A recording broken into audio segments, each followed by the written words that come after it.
अगर आपके घर में आज भी रोजाना एल्यूमिनियम के बर्तनों में खाना पकता है तो यह बात जानना आपके लिए बहुत जरूरी है, क्योंकि यह कोई एक दिन या 2 दिन की आदत नहीं बल्कि सालों तक चलने वाली ऐसी चीज है जिसका असर धीरे धीरे शरीर पर पड़ता है और जब तक हमें समझ में आता है तब तक नुकसान काफी बढ़ चुका होता है। एल्यूमिनियम के बर्तन हल्के, सस्ते और जल्दी गर्म होने वाले होते हैं। इसी वजह से ज्यादातर घरों में इन्हें बिना किसी सवाल के इस्तेमाल किया जाता है। लेकिन बहुत कम लोग यह जानते हैं कि एल्यूमिनियम असल में लंबे समय तक खाना पकाने के लिए आदर्श धातु नहीं मानी जाती। जब एल्यूमिनियम के बर्तनों में खाना पकाया जाता है, खासकर दाल, सब्जी, टमाटर, इमली, नींबू, सिरका या कोई भी खट्टा और नमकीन भोजन, तो गर्मी और केमिकल रिएक्शन की वजह से बर्तन की सतह से थोड़ी मात्रा में एल्यूमिनियम खाने में मिल सकता है। यह मात्रा इतनी कम होती है कि तुरंत कोई फर्क महसूस नहीं होता, लेकिन जब यही प्रक्रिया रोज रोज, महीनों और सालों तक चलती रहती है तो यह एल्यूमिनियम शरीर के अंदर जमा होने लगता है। कई मेडिकल रिसर्च और अंतर्राष्ट्रीय स्वास्थ्य संस्थानों की रिपोर्ट्स में यह बात सामने आई है कि लंबे समय तक अत्यधिक एल्यूमिनियम एक्सपोजर से याददाश्त से जुड़ी समस्याएं,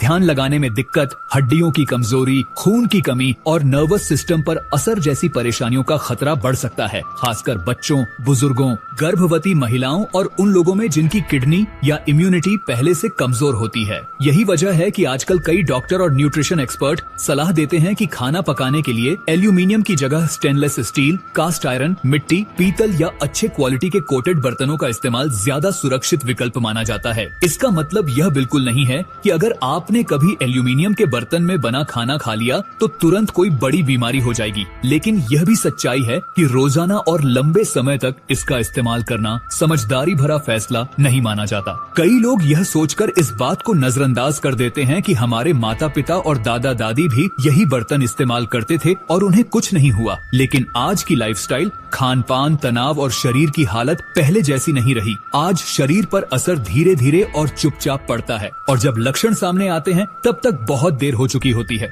इसलिए अगर आपके किचन में आज भी एल्यूमिनियम की कढ़ाई, पतीला या कुकर सबसे ज्यादा इस्तेमाल में है, तो एक साथ सब बदलना जरूरी नहीं है, लेकिन धीरे धीरे उन्हें सुरक्षित विकल्पों से बदलना एक समझदारी भरा कदम हो सकता है। ये छोटा सा फैसला आगे चलकर आपके और आपके परिवार की सेहत को लंबे समय तक सुरक्षित रख सकता है। सेहत ऐसी चीज है जिसे पैसे से दोबारा नहीं खरीदा जा सकता और सही जानकारी के साथ लिए गए छोटे फैसले ही भविष्य में बड़ा फर्क पैदा करते हैं। इसीलिए इस जानकारी को सिर्फ अपने तक सीमित मत रखिए, बल्कि अपने परिवार, दोस्तों और रिश्तेदारों के साथ भी जरूर साझा कीजिए, ताकि हर कोई अपने किचन और सेहत को लेकर थोड़ा और जागरूक हो सके, क्योंकि अच्छी सेहत से बड़ी कोई दौलत नहीं होती।